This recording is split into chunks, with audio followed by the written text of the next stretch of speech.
അദ്ദേഹത്തിൻ്റെ എല്ലാ തിരക്കുകളും ഒഴിവാക്കി ഇവിടെ വന്ന് ഞങ്ങളുടെ ഈ പരിപാടിയിൽ സഹകരിച്ചിട്ടുള്ളത്.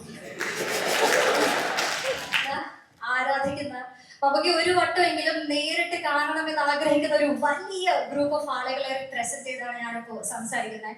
ഒരു നാളില് മമ്മൂക്കനെ സ്റ്റേജിൽ വെൽക്കം ചെയ്യും, മമ്മൂക്കയുടെ അടുത്ത് സംസാരിക്കും എന്നുള്ളത് ഓൾറെഡി ഞാൻ എൻ്റെ മനസ്സിലൊരു 100 ആവർത്തി ജീവിച്ചു കഴിഞ്ഞ മൊമെന്റ് ആണ്. ഓരോ സെപ്റ്റംബർ 7-ാം തീയതിയും ഹാപ്പി ബർത്ത്ഡേ മമ്മൂക്ക എന്ന് എഴുതുന്നതിന്റെ കൂടെ ഞാൻ ആഗ്രഹിച്ചു വരുന്ന, വിഷ് ചെയ്ത് വരുന്ന, പോസ്റ്റ് ചെയ്ത് വരുന്ന ഒരു കാര്യമുണ്ട്. I want hug Mammukka one day എന്നുള്ളത്. മറ്റൊരു ആങ്കറിന്റെ വാക്കുകൾ അതുപോലെ തന്നെ പറയുകയാണെങ്കിൽ, എൻ്റെ നാട്ടില് ആരും മമ്മൂക്കനെ നേരിട്ട് കണ്ടിട്ടില്ല, എൻ്റെ വീട്ടിലാരും മമ്മൂക്കനെ നേരിട്ട് കണ്ടിട്ടില്ല, എൻ്റെ ചുറ്റുമുള്ളതിൽ ആരും മമ്മൂക്കനെ നേരിട്ട് കണ്ടിട്ടില്ല. അത്രത്തോളം ആരാധിക്കുന്ന ഒരു മലയാളി പ്രേക്ഷക എന്ന രീതിയിൽ മമ്മൂക്കയുടെ അടുത്ത് ഒരേ ഒരു കാര്യം മാത്രമാണ് പറയാനുള്ളത്. Thank you so much Mammukka for being in Kerala, for being in the Malayalam cinema. കേരളത്തിൽ ജനിച്ചതില്, മലയാളി ആയതില് ഓരോ മലയാളിയുടെയും പേരില് ഞാൻ നന്ദി അറിയിക്കുകയാണ്. Thanks a lot Mammukka.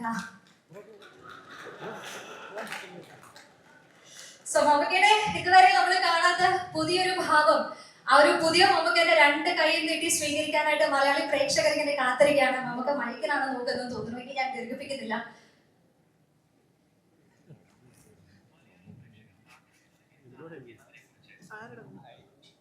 ഞാൻ ഈ മൈക്ക് മേടിച്ചില്ലെങ്കിലും ആലോചിച്ചു പോയി. Thank you for the kind words. ഇത്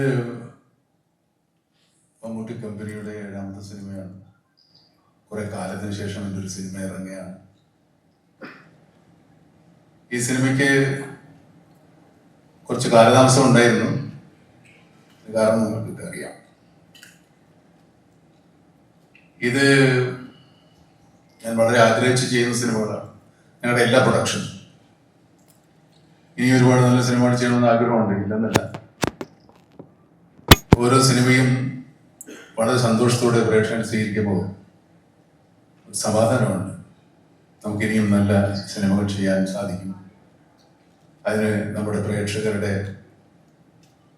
എല്ലാ സപ്പോർട്ടും ഉണ്ടാവും എന്നുള്ളൊരു ആത്മവിശ്വാസം. ഈ സിനിമയും അങ്ങനെയാണ്.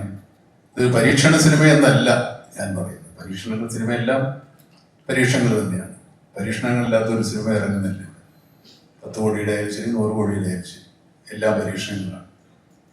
അത് വിജയിക്കുന്നത് വരെ അത് പരീക്ഷണമാണ്. വിജയത്തിന് ശേഷമേ അതൊരു വിജയമാകുന്നുള്ളൂ. ഈ സിനിമയും അങ്ങനെയാണ്. ഇത് എന്നെ സംബന്ധിച്ചിടത്തോളം സിനിമയല്ല പരീക്ഷണം. എൻ്റെ കഥാപാത്രമാണ് ഇതിലെ ഏറ്റവും വലിയ പരീക്ഷണം. ഈ സിനിമയിൽ ഞാൻ ചെയ്യുന്ന കഥാപാത്രത്തെ ഒരുപക്ഷെ നിങ്ങൾക്ക് സ്നേഹിക്കാനോ ഇഷ്ടപ്പെടാനോ വലിയ ബുദ്ധിമുട്ടാണ്. പക്ഷേ ഈ കഥാപാത്രം നിങ്ങൾക്ക് സിനിമ കണ്ട് പോകുമ്പോൾ തിയേറ്ററിൽ ഉപേക്ഷിച്ചിട്ട് പോകാൻ പറ്റില്ല.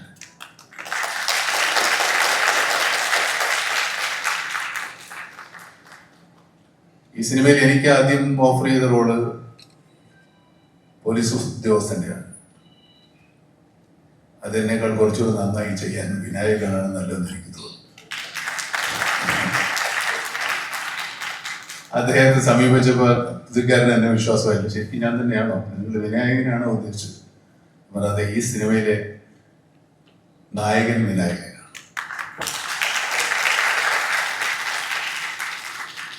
നമ്മൾ അങ്ങനെ തന്നെയാണ് പോസ്റ്ററിൽ ഇട്ടിരിക്കുന്നത്. ഈ പോസ്റ്റർ കണ്ടില്ല. വിനായകനാണ് നമ്മുടെ സിനിമയിലെ നായകൻ. ഞാൻ നായകനാണ്, പക്ഷെ പ്രതിനായകൻ.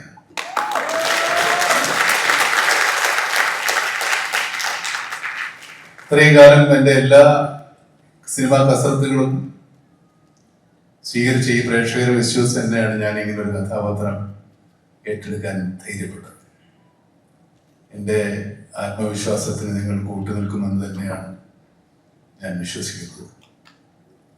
കാരണം കഴിഞ്ഞ 45 വർഷമായി നിങ്ങളെ വിശ്വസിച്ച് മാത്രമാണ്, അല്ലെങ്കിൽ നിങ്ങളെ രസിപ്പിച്ചുകൊണ്ട് മാത്രമാണ് ഞാനിവിടെ നിലനിൽക്കുന്നത്. ഇനി അങ്ങോട്ട് അതിനുള്ള അവസരങ്ങൾ ഉണ്ടാകട്ടെ എന്ന് ആഗ്രഹിക്കുന്നു, പ്രാർത്ഥിക്കുന്നു. ഈ സദസ്സിൽ ഒത്തിരി സുഹൃത്തുക്കളുണ്ട്. എൻ്റെ ഞാൻ സിനിമ തുടങ്ങിയ കാലത്ത് എൻ്റെ കൂടെ ഉണ്ടായിരുന്ന നിർമ്മാതാക്കളും സംവിധായകരും ഒക്കെ, ജോഷിയും ജോബിലി ജോയും ഒക്കെ ഇതിനകത്തൊരു വലിയ ഇന്നത്തെ ഈ ദിവസത്തിൽ എനിക്ക് വളരെ സന്തോഷകരമായിരുന്ന അവരുടെ സാന്നിധ്യം. കുഞ്ചൻ എൻ്റെ വളരെ അടുത്ത സുഹൃത്താണ്, രാജു, സിബി, സിയാദ്, ഇങ്ങനെ എല്ലാവരും, അമൽ നീരദും അൻവർ റഷീദും രഞ്ജിത്ത് പോയ ഒക്കെ എൻ്റെ കൺവട്ടത്ത് വന്നവരാണ്. ഞാൻ കണ്ടുപിടിച്ചതല്ല, അവരെൻ്റെ മുമ്പിൽ വന്നതാണ്. ഞാൻ കണ്ടുപിടിച്ചെന്ന് പറയാൻ മാത്രം ഞാൻ വല്ല കൊളംബസ് ഒന്നുമല്ല ഇവരെ കണ്ടുപിടിക്കുക, ഇവരിവിടെ തന്നെ ഉണ്ടായിരുന്നവർ. അങ്ങനെ ഒത്തിരി ആളുകൾ സിനിമയിൽ എൻ്റെ ഒരുപാട് എനിക്ക് ബന്ധപ്പെടാൻ, ചുരുങ്ങിയ സമയത്ത് ബന്ധപ്പെടാൻ സാധിച്ച എല്ലാ സുഹൃത്തുക്കളും എത്തിച്ചേർന്നിട്ടുണ്ട്. അത് മാത്രമല്ല, ഈ സിനിമയിൽ എൻ്റെ കൂടെ സഹായിച്ചു. ഇതിനകത്ത് പുരുഷ കഥാപാത്രങ്ങൾ കുറവാണ്. ഞാനും വിനായകനും ചേർത്താൽ ജീവൻ മാത്രമേ ഉള്ളൂ. പിന്നെ ഉള്ളത് കുഞ്ഞു റോളിൽ, പിന്നെ വേറെ ചെറിയ ചെറിയ റോളിൽ ആൾക്കാരുണ്ട്. കണ്ടാലറിയുന്ന മുഖം അസീസിന്റെ മാത്രമാണ്. കുഞ്ചനുണ്ട്. അങ്ങനെ വളരെ ചുരുങ്ങിയ പുരുഷ കഥാപാത്രങ്ങളും ബാക്കി മുഴുവൻ സ്ത്രീ കഥാപാത്രങ്ങൾ. ഇത്രയും സ്ത്രീകൾ ഒരുമിച്ച് ഒരു സിനിമ ഉണ്ടാവില്ലായിരിക്കും എന്നല്ല, സ്ത്രീ കഥാപാത്രങ്ങൾക്ക് പ്രാധാന്യമില്ലെന്ന് പറഞ്ഞവർ നമ്മൾ സ്ത്രീകൾ മാത്രമുള്ള സിനിമ എടുത്ത. പക്ഷെ അവരെല്ലാവരും ഈ സിനിമയോട് സഹകരിച്ചു. നമുക്കിപ്പോൾ ഇവിടെ വിളിക്കണം. യെസ്, അതിന് മുന്നേ നമുക്ക് മെയിൽ ആക്ടേഴ്സ് 2 പേരുള്ളൂ എന്ന് പറഞ്ഞു. അതിനുശേഷം വിളിച്ചാലോ നമുക്ക്? മെയിൽ ആക്ടേഴ്സ് 2 പേരാണുള്ളൂ എന്ന് നമുക്ക് പറഞ്ഞു.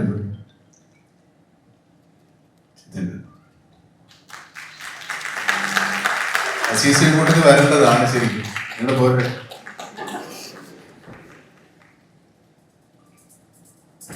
ഇവിടെ പാൻറ്റൊക്കെ പിടിച്ചോ.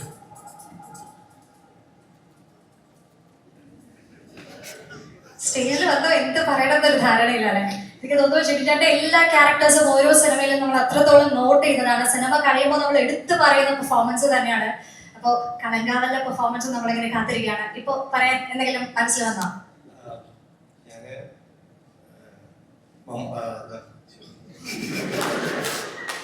കണ്ണൂർ സ്ക്വാഡ് എന്ന് പറയുന്ന സിനിമയിലെ ഒരു സീൻ സാറിനോടൊപ്പം ചെയ്തിരുന്നു. അപ്പൊ ഞാൻ സത്യത്തില് അന്ന് സാറിന് ചുറ്റും സിസിക, റോണി, ശബരീഷ് ഇവരൊക്കെ ഇരുന്ന് ഫുൾ ഒരു വേഷമൊക്കെ ചെയ്യണം. സത്യത്തിൽ അന്ന് ഭയങ്കരമായിട്ട് ഞാൻ കൊതിച്ചു.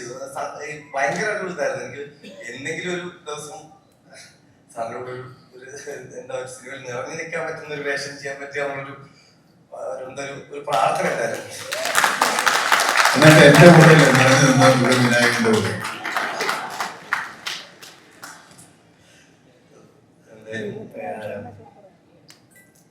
സംഭവിച്ചു.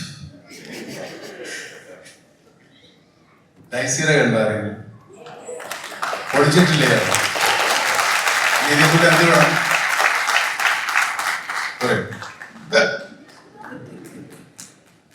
പൊളിച്ചിട്ടുണ്ട്. നമ്മളെ ഈ ചില ഫലങ്ങൾ, പഴങ്ങളൊക്കെ നമ്മൾ നടന്നുമ്പോൾ നമ്മുടെ മുമ്പിൽ വന്ന് വീഴുന്ന അതുപോലെ ഒരാളാണ്. ഞാനൊരു പരസ്യചിത്രത്തിൽ അയാളെ കണ്ടു. ഫോൺ പേ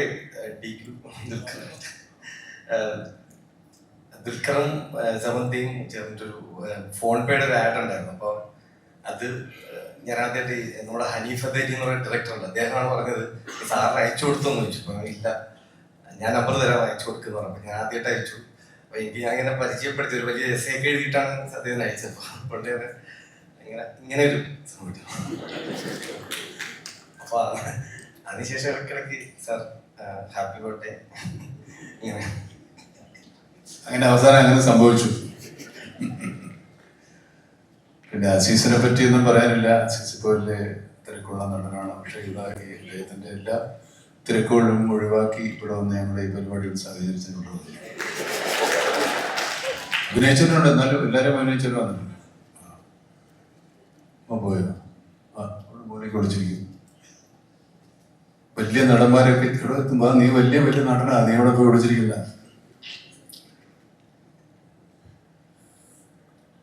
ഇനി എന്താ വേണ്ട? നമുക്ക് ഒരു ചോദ്യം ചോദിക്കാനുണ്ട്, അതിന്റെ ഉത്തരം ഓൾറെഡി നമുക്ക് തന്നു. ഈ ട്രെയിലർ ടീസർ നമ്മളിപ്പോ കണ്ടപ്പോ അതിൽ വിനായകൻ എന്ന പേര് എഴുതി കാണിക്കുമ്പോ 2 കളറിലാണ് വന്നത്, വി നായകൻ.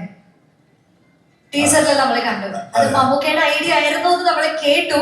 അപ്പൊ മമ്മൂക്ക തന്നെ ഓൾറെഡി അതിനുള്ള ഉത്തരം നമുക്ക് തന്നു. പക്ഷെ കൂടുതൽ അറിയാനുള്ള ആകാംക്ഷ കൊണ്ട് ചോദിക്കുന്നു മമ്മൂക്ക, ആ കളർ ഡിഫറൻസ് നേരത്തെ പറഞ്ഞതുപോലെ നായകൻ പ്രതിനായകൻ അത് തന്നെയാണ് ഉദ്ദേശിച്ചത്? കളർ ഡിഫറൻസ് വി നായകൻ. ഈ നായകൻ വെച്ചാൽ നായകൻ എന്ന് മാത്രമാണ് ഡോമിനേറ്റ് ചെയ്യുന്നത്. ഇപ്പൊ വിനായകനാണ് നായകൻ, അപ്പോഴാണ് ഈ എടുത്ത് കാണുന്നത്. അങ്ങനെയാണ് നായകൻ. കിട്ടുന്ന ചാൻസിലൊക്കെ എന്നെ പറ്റുള്ളൂ. എന്റെ പേര് വെക്കുമ്പോ അങ്ങനെ എഴുതാൻ പറ്റില്ല. മൂട്ടി